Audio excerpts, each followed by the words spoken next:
Good evening and thanks for joining us tonight for 23 ABC News at 6. I'm Jessica Harrington. Tonight's top stories. The White House confirming there is not enough coronavirus test kits. This as CDC officials criticize the administration handling of the outbreak that continues to spread.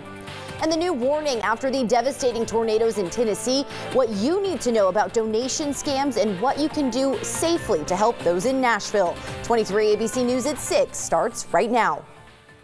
Live from downtown Bakersfield, 23 ABC News at 6 starts now. We don't have enough tests today to meet what we anticipate will be the demand going forward. State and local health leaders in the U.S. say they need more coronavirus test kits to get a handle on the extent of the outbreak.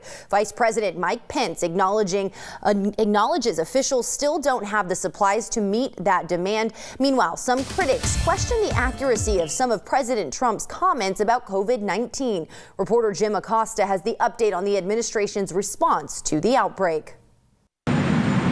In the race against the coronavirus, the Trump administration is still playing catch-up to meet the demand for testing kits for people who suspect they've been infected.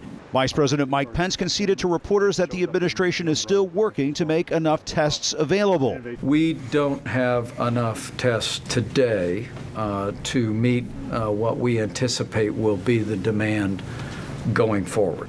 White House officials insist the administration will meet its goal of distributing more than 1 million tests by the end of the week. But those officials concede the government is still well behind the anticipated growing demand for tests over the coming months. Earlier this week, Pence said the administration wants to have the ability to test any American. Any American that wants to be tested for the coronavirus on their doctor's indications can be tested.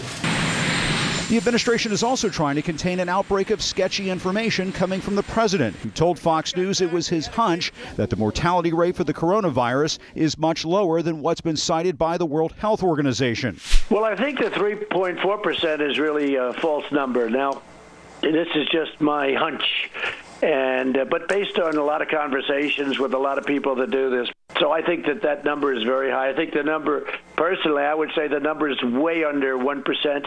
Contrast that with what some administration experts have said. If you look at the cases that have come to the attention of the medical authorities in China, and you just do the math is about 2%. Even Mr. Trump's top allies are advising Americans to listen to the scientists. I listen to the scientists when it comes to the numbers. The president also suggested people infected with the coronavirus could go to work.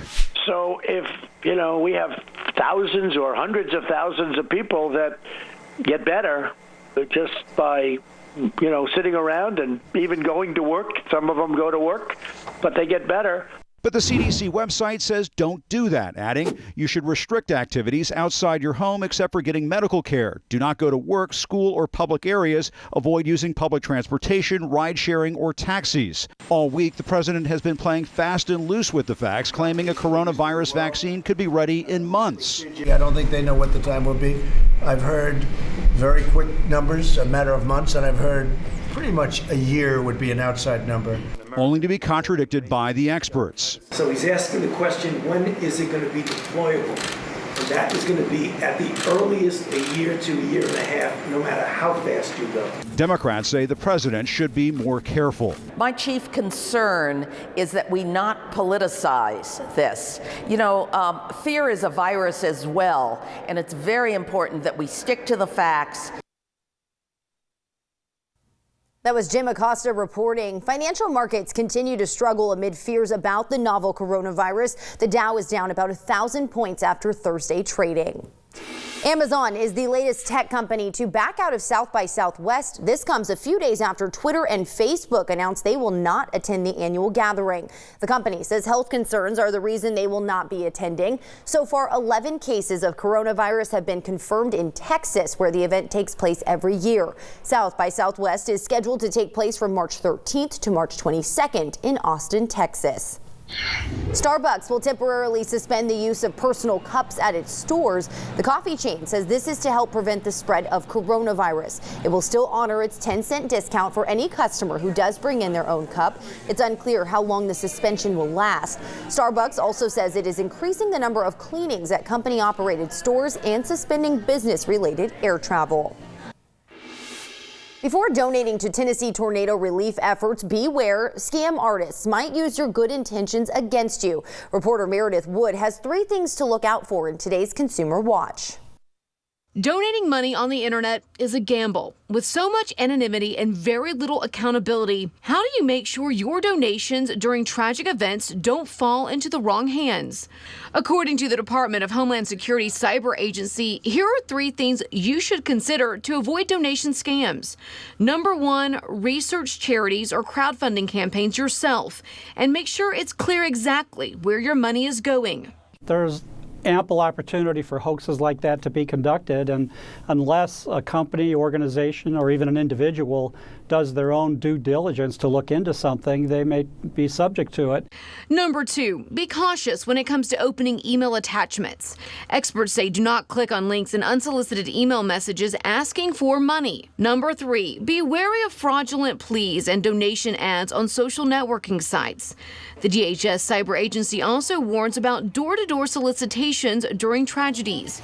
Even with all the scams, charitable giving can be an important part of healing after a national incident. You do your best to be one of the good guys. You do your best knowing that, hey, there's going to be others out there that do things wrong, that do things for the wrong reasons, that are unethical. But when you go in with the right heart in the first place, everything works out. I'm Meredith Wood.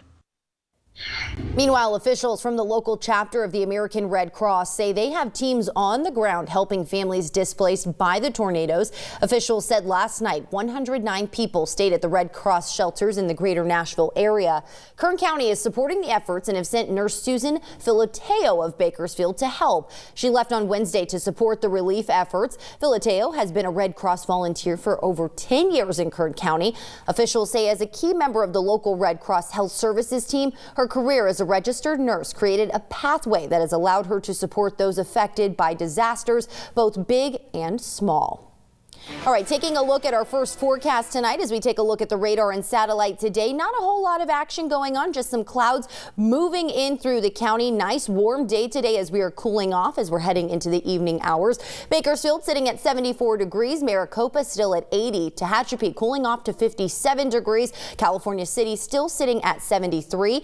As we take a look at our overnight low tonight, we're looking at 52 degrees here in Bakersfield. Tomorrow warming back up to 80 degrees with the chance to break a record.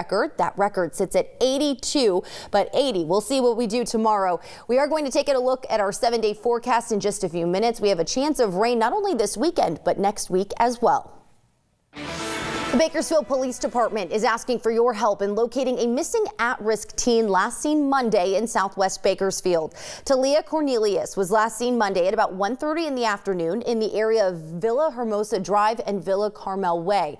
She's considered to be at risk due to a medical condition. Cornelius is described as a black 16-year-old girl, 4 feet 9 inches tall, weighing 180 pounds. She has brown hair and brown eyes. Anyone with information is asked to call BPD at 327-7111.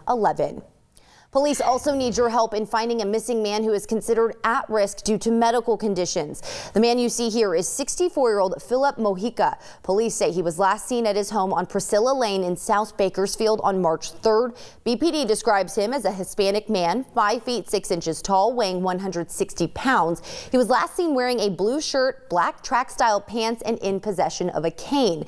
If you see him, you are asked to call BPD at 327-7111.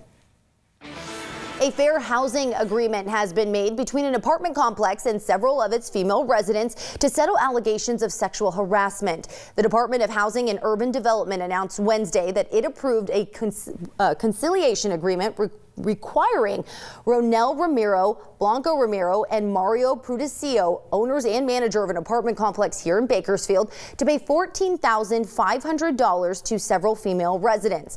The Fair Housing Act makes it unlawful for housing providers to sexually harass tenants, including creating a severe or pervasive hostile housing environment or housing-related services on the tenant's acceptance to sexual demands. Anyone who believes they have experienced housing discrimination may file a complaint by contacting HUD at 800-669-9777. We turn now to a health alert. The Kern County Public Health Department has closed a local convenience store in South Bakersfield after they failed a recent health inspection. The 7-Eleven located on Pacheco Road and South H Street was closed due to rodent and food preservation issues. According to the public health website, inspectors found a live mouse underneath a small reach-in freezer and rodent droppings behind another freezer. The department also noted the nacho cheese and chili dispenser were stored at an improper temperature of 117 degrees. The 7-Eleven received a failing inspection score of 60%. Once corrections have been made and the store passes a new inspection, they will be allowed to reopen.